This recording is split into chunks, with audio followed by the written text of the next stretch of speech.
Welcome to Minutes by Minute. I'm Elgin Nichols, And I'm Dave Kenny. and how was your trip? Buongiorno, arrivederci, grazie, Oh, and are finally, my- ciao. Am I glad I asked, huh? Okay, yeah, he just got back from Italy, and they held you up at the airport, I understand. Well, yeah, They we had Strip searched you. And, No, they didn't strip search me, but I missed my Okay. flight. And then when I finally got back to the car park, the battery was dead in my car. oh no, talking about dead batteries. Anyway, now that's another subject. Hey, All right, well, today, of course, as every time that we do Minutes by Minute, we're going to discuss what your village council, your township commissions, and so forth are doing to change regulations, providing ordinances, and those kind of things that affect you. And with a little bit of humor, we'll discuss what went on while he was out of town. and since I was out of town for 2 weeks, I will play the part of the uninformed but curious public. Okay, that might work for you, I'm not sure. But let's talk about, first of all, Addison Township. Good. And Addison Township had a board meeting, and of course, Bruce Pearson is the chairperson. Good guy. And he's also a supervisor of Addison Township. Right. Really, really good guy. But they've got a pretty good committee. They first had a presentation by Energy Company. Consumers Well, or Enbridge? well, you would ask that one, wouldn't you? It's a gas company, and it's with Consumer Energy. Okay. And it was a young lady by the name of Julie Kubacki. And she did a presentation. She said, you know, there are some places out there that don't have any gas, LP or natural gas. They have LP, which is more expensive, but we can run those lines, you know, to those residents out there. So they gave a presentation on it. It looks pretty good. You know, it's very possible, you know, they're going to put together a plan and what areas it'll affect. And there will be more to be said. Well, I have some information on that because I live in Brandon Township, and Consumers Power has rolled out their Phase 3, of which our house was included, and we've opted to go with it. So it's just a matter of time, I guess, before we switch from propane to LP. And I'll tell you what, when you compare propane with LP, LP is pretty cheap. Yeah, and it's getting cheaper with all the fracking that's going on. What is a fracker? That's where they go down deep into the earth and crack that shale, and up comes oil and a lot of gas. But that's a subject in itself. I know that some of the townships have discussed that, you know, with these companies, because they actually force water with a combination of some chemicals into the ground, which people are concerned about. That's true. Well, the main concern, of course, is they don't want their groundwater contaminated with their wells. So, and that's still a debate that's ongoing. Yes. But they're doing a lot of fracking nationwide, and it doesn't seem to be posing a problem at this time. But people are concerned about the future. You know, what's it going to be like in Oh, sure. 30, 40, 50 What years? looks good right now may have some after effects later, basically. That's true. We won't be around probably to see it, but no, some folks Hey, out wait there a might. minute. Right. So they discussed that, and also they made some appointments. They had a appointment for the Planning Commission of three-year term, and Lawrence Smith was placed on that board, along with Joe Schnur, I believe it is. Schnur, Yes, yeah. okay, you know the guy. Probably not. I know the name, I don't know Okay, the person. he's still hunting for you, by the way. What? I didn't do it. I didn't do it. I swear to God. And Gene Loward. Okay. So those three guys are going to be serving a three-year term. Hope they have lots of energy, because there's lots that goes on throughout the year. And you have to go through that much paperwork, you know, and site plans and all that good stuff. A forest of blueprints. But these guys have some pretty good experience. Good. Zoning Board of Appeals, they placed Lawrence Smith on that board.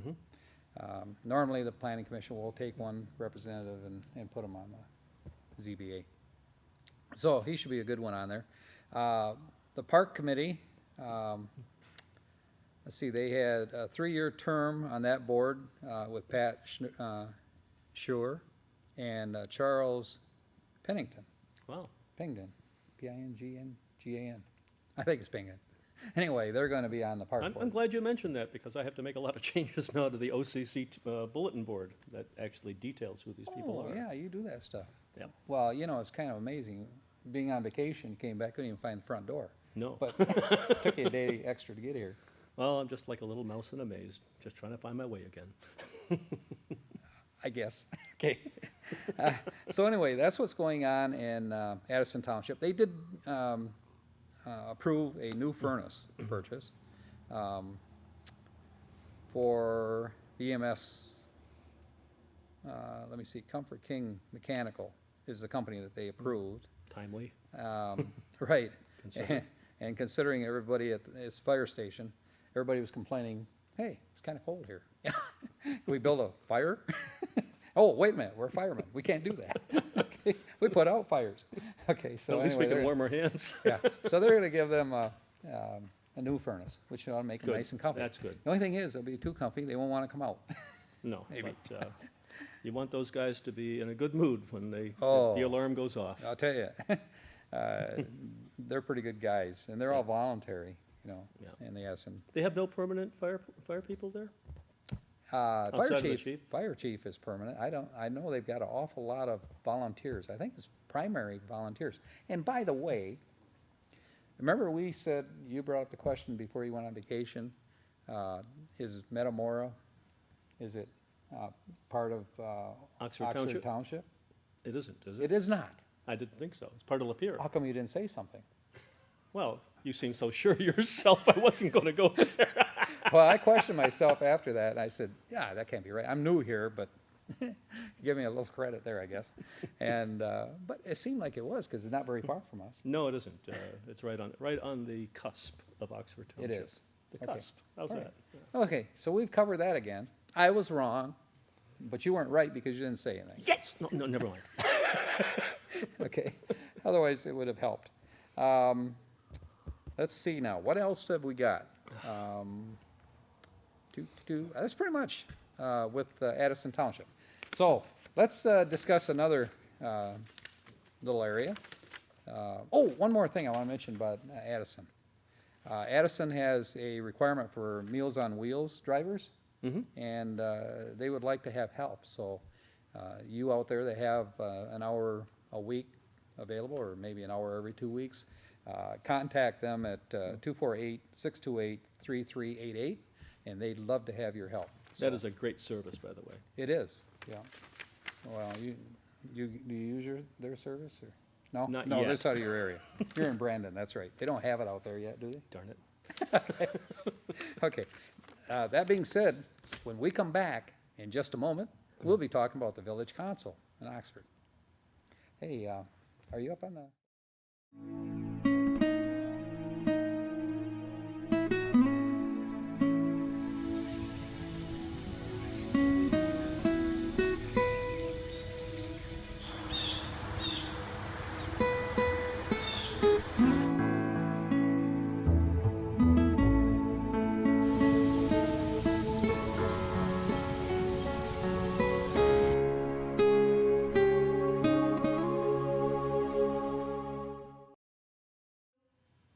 Welcome back to Minutes by Minute. I'm Elgin Nichols, And I'm Dave Kenny. and we just got through talking about the Addison Township Board, and they've made appointments and so forth, and they made pretty good choices. We're next going to talk briefly about DDA. Not a lot went on at the DDA meeting, other than they want to advertise some property that they have. They did have an offer for property that they own. That offer came in at $150,000 by a gentleman who wants to build a sandwich shop. Was that just for one piece or for multiple No, pieces? 3 pieces. Three pieces. The one piece is at 32 Burdick Street. And by the way, that piece of property originally cost $175,000 back in 2001. So much for buy low, sell high. Yeah, well, that's true. And then on 38 East Burdick Street, they paid $250,000 for that property Oh. in 2001. Boy, that 2001 was a good year for them. Really, prices on property And were then high the on bubble that time. popped. Right, and also on 36th East Burdick Street, they paid $195,000. So what's the Oh. offer? Well, get this, the total of what we spent so far, the residents and the government spent $620,000 for these properties, for DDA, And the offer was? $150,000. What do you think? I've got a pain in my stomach. Yeah, I don't think that one's gonna fly, but you have to bring all offers forward. You're right. Actually, properties are starting to move again, Right, so really, that's just the first bid, Sure, let's say. that's the first in bid. an auction. but I thought that was a little tantalizing. Well, not that offer. I mean, it's a great opportunity if it were, I mean, if we were, oh well, that's another subject. We don't want to do it, obviously, I don't think. So anyway, they also appointed a trail manager. I don't know if you're aware of that, you were out of town. I know Lewis Golden was stepping in temporarily, Mm-hmm. but who ended up being the new trail manager? Patrick Ball, Patrick Ball. Wasn't he a coach at the high school? he sure was, athletic director. All right. At one And time. is he retired now or what? He's retired, he's still very active physically, does a lot of running, riding bikes, he's in good shape. He can probably use a chainsaw, saw trees, whatever you do. So now he's going to hit the trail. Yeah. So anyway, so he was hired, and I think he has a lot of contacts too, and I think he has great ideas. He's going to contact other trail managers and see what they're doing to improve their trails, and also talk to the residents that use the trails and find out how better, they can provide Yeah, for. and this is probably a good time of the year for him to get his feet on the ground too, because things have slowed down relative to the trail activity, and Well, unless you have a snow shovel, but Well- it isn't snowing yet, but I think they do cross-country skiing on parts of the trail, don't they? they do. I believe they do. But they're not allowed to have, of course, motorized vehicles Right. on the trail. right. You can have a horse on the trail, I think. In the They're not winter? motorized. In the winter? If a horse wants to run in the winter, I guess you can do that. I don't know. I had to check with the trail manager now. I'm not sure what they do with horses. I guess they have those steel horseshoes. Why don't you look it up? Yeah, okay. Okay, folks, you heard it here. Dave's gonna find out if horses can run in the winter on Pollyant Trail. You Thank you, always Dave. give me those assignments. You're right. Well, let's go on to the Oxford Village Council, because there's quite a bit that went on. Jim Sharp, who's an engineer. I got to interject. Was it a short meeting? It was All short right. compared to what we are used to. Wonderful. And we're used to 3 and 4 hours usually. And I think this one ran about 2.5 though, Yeah. something like that. That's pretty good. Yeah, it was reasonable. Got home in time to watch the news this time. But Jim Sharp gave a presentation of what the concept would be for US 24. And there's going to be one light put in, an additional light. There's going to be crosswalks put in, and they're going to be highlighted, is a proposal, so that traffic traveling, of course, by seeing the difference in pavement shades, will recognize that this is a crossing area. I was pretty impressed with what he put together. There were a number of questions, from the person sitting in the audience. And one of those things was they're going to put medians in certain areas so that you cannot make a left-hand turn In downtown area? downtown area. A median? Mm-hmm. There's not a lot of room there right now. Separation, just small separation of some type. And for example, I'm trying to think of the restaurant downtown, Lily's. You won't be able to turn into their parking lot as such. Does this have any impact on the width of the current sidewalk that they have? Well, they're gonna have to secure roughly about 5 to 7 feet, and they're gonna have to remove a couple of parking spots along the Okay. main street in order to accommodate that. Okay. But you will be able to turn left traveling north onto Dennison, and then come into Lily's that way. Oh. And or if you miss that turn, then you'll have to go down to Burdick and take a left and go that route. So Okay, well, hasn't really been approved totally, but it's kind of interesting. I can tell you more. We'll come back and just. but it's at the proposal stage, not as it's been presented to MDOT yet. Oh, that's true, exactly. And I will talk to you about that. They do have $1.5 million approved through MDOT for certain things to be done. But it doesn't cover everything that Mr. Sharp had proposed. I So some of the money will have to be put together, by the village. By the way, has MDOT given us a date when they're going to start this activity? Looks like it's gonna be sometime proposals around 2018 2018? Yeah, could be. Well, that really 2015 pushed is. that one off. 2015 is the hope date, Wow. but they're saying, don't get too eager about it. So actually, the answer to that is no. There is no sound date at this point. Well, it sounds like we have a lot of time to do the planning. We do. And talk about planning, let's take a quick break, All and right. we'll be back after this. All right, what do you think of that one then, buddy? I don't. Hi, and welcome to the final edition of Saddle Up. We'll be Hi, welcome back to Building Your Temple CrossFit. I'm your personal trainer. Now, the Perch just weren't here naturally. Something brought them here. Welcome back to Daybreak with Susan and Joe, and we're going to wrap up our session here today and talk a little bit about water.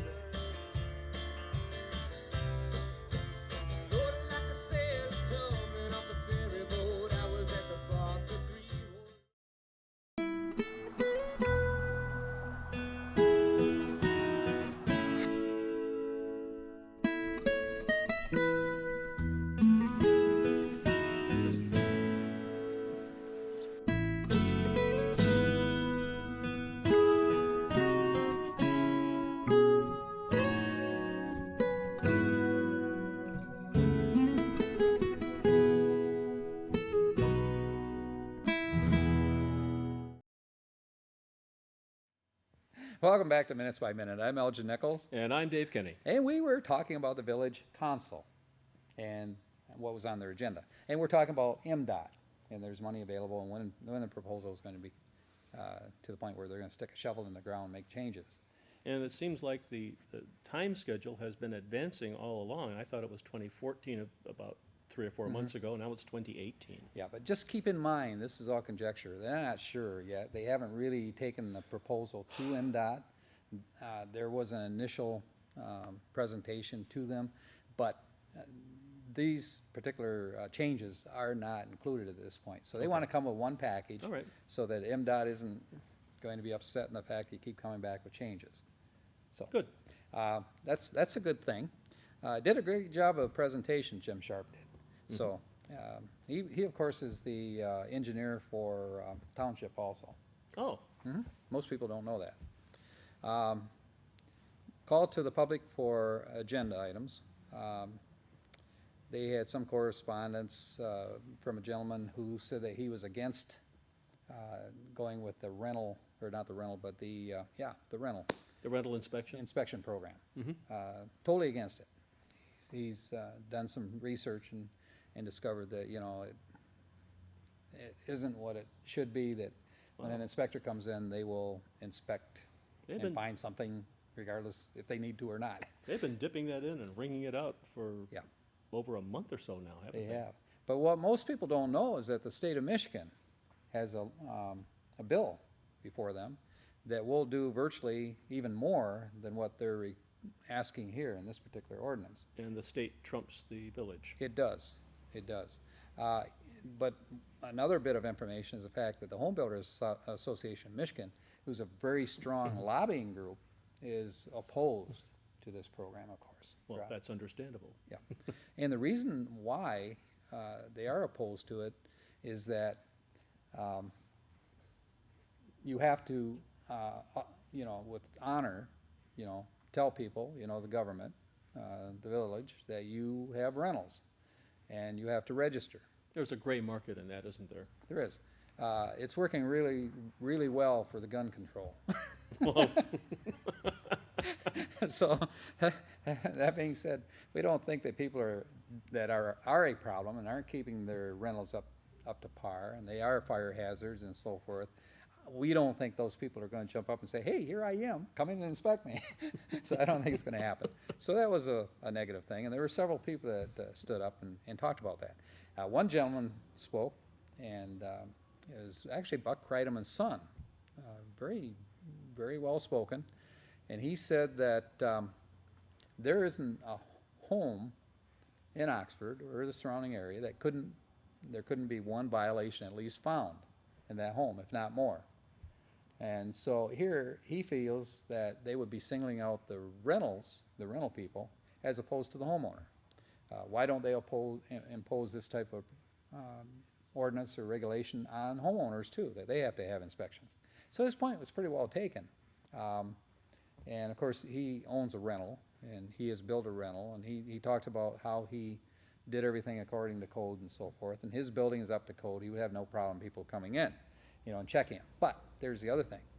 If you want to do an inspection, let's say you hear that the renter or the guy that owns the rental property has some violations. Police cannot come to your home and knock on the door and go inside without your permission. They have to have a warrant. So there's the other thing, is that you'd have to prepare a warrant to do these inspections. If you might tell the guy, well, I'm not interested in doing an inspection right now, come back next year. But on the other side of that, there may be a complaint, and once again, we have valid renters and rentees, by the renter, that there is something wrong with the place where he's staying, inadequate heat, inadequate electricity. He could call the appropriate authorities and have that inspection done, couldn't he? Absolutely right. And you know what? What? There are laws in place that take care of this problem. So this is just legislation on legislation. So to make a really rather long story I've had so far, it was voted down. It was so long, what was voted down? The approval for rental inspections. Oh, okay. I got lost in the clauses. That's what happens when a guy goes to Italy and he's up in the clouds for a long time, and then he shows up for work. Okay. So yes, it was turned down. Wasn't, and everybody applauded after it was all done. So everybody was pretty excited about that. Let me see. They also talked about having a special meeting coming up. And the special meeting is going to involve 911. And if some information that's going to come in that will possibly sway the direction in which the council may choose to go. in terms of 911 being translated as the dispatch service. Dispatch service, yes, the local dispatch. Right. Which is right in Oxford. The facility is here. Everybody, I think, pretty much knows the history on that. But just to recap it, the facility is here. It costs roughly $250,000 to operate per year. Not roughly, that's pretty close. And they recently approved, the council did, $114,000 new equipment purchase from AT&T.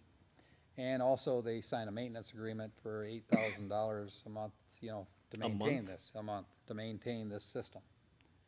Don't ask me why, the state requires Village? it. The village. $8,000 a month? A month, right. So there's more expense involved. Before it's all done, and all is said and done, you're well over $300,000 this year. Now, that expense is what comes out of the taxes here from the villagers, over 3,000 people that reside in the village. And the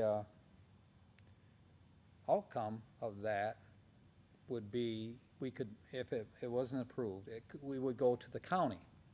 And the county dispatch, their cost to the village would be a little less than $30,000 a year, as opposed to, Well, they probably couldn't figure out what to do with all those extra savings. I have a few ideas. If you ever travel down Burdick Street, on the Cemetery Ridge there, I mean, it looks like somebody's digging a hole in the middle of the highway. You just got to drive in and have a funeral and you'll be done. But they need to do Well, something there. It's the old story of hard economics against emotional attachment. Yep. There's a price for warm and fuzzies. Yep. If somebody calls and they say, I have a problem, I'm Susie on so-and-so street, and the dispatcher says, well, Susie, I know exactly where you live, we'll send somebody there. There's a warm and fuzzy. But when you have a problem, don't matter. 911, you want quick response, right? Right. Hey, what's going on down the pike? Down the pike, well, there's not that much, actually, because it's the end of the month and things don't happen so much at the beginning of the next month. On Monday at 6:30, our parent organization, the Oxford Area Cable Communications Commission, is having a meeting at 6:30 at the Betts Hall. So if you want to see what goes on at our organization, be there. On 11/4, at 7:30, the Addison Township Parks and Rec Department meets. On 11/5, at 7 o'clock, the Village of Oxford Planning Commission. And on 11/6, at 6:30, the Oxford Township Economic Development Subcommittee. But call the township first to find out if that meeting is going to be held. One final point I want to make is if you look at our set here, we have a whole new set. We have all new equipment on OCTV. Looks like you guys had Christmas while I was gone. We did. We couldn't wait till you could leave. But we have the latest of equipment, up to date. We've still more additional equipment coming in. Yeah, I think you're going to see a big difference in our station in the broadcasting. I'm Elgin Nichols. And I'm Dave Kinney. We'll catch you next time on Minutes by Minute. Bye. Hey, surprised by the equipment, huh?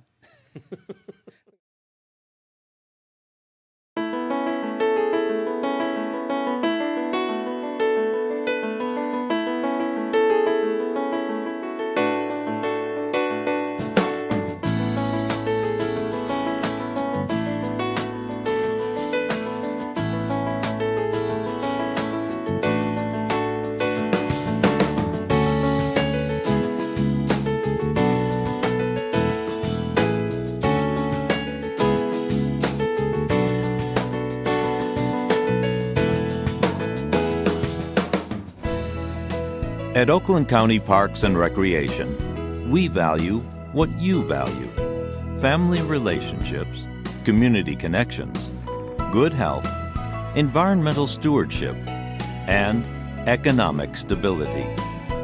Oakland County residents and businesses have invested in preserving nearly 7,000 acres of parkland. Since 1966, 13 parks and golf courses have been acquired, maintained, and improved. Oakland County parks and facilities are made possible by millage funds supported by Oakland County residents. For a home valued at $200,000, the homeowner pays less than $25 per year to support the Oakland County parks.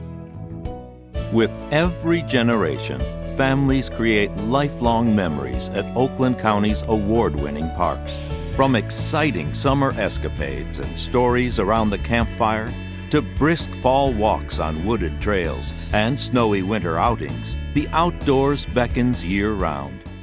It's time to get up, get out, and get going at the Oakland County parks.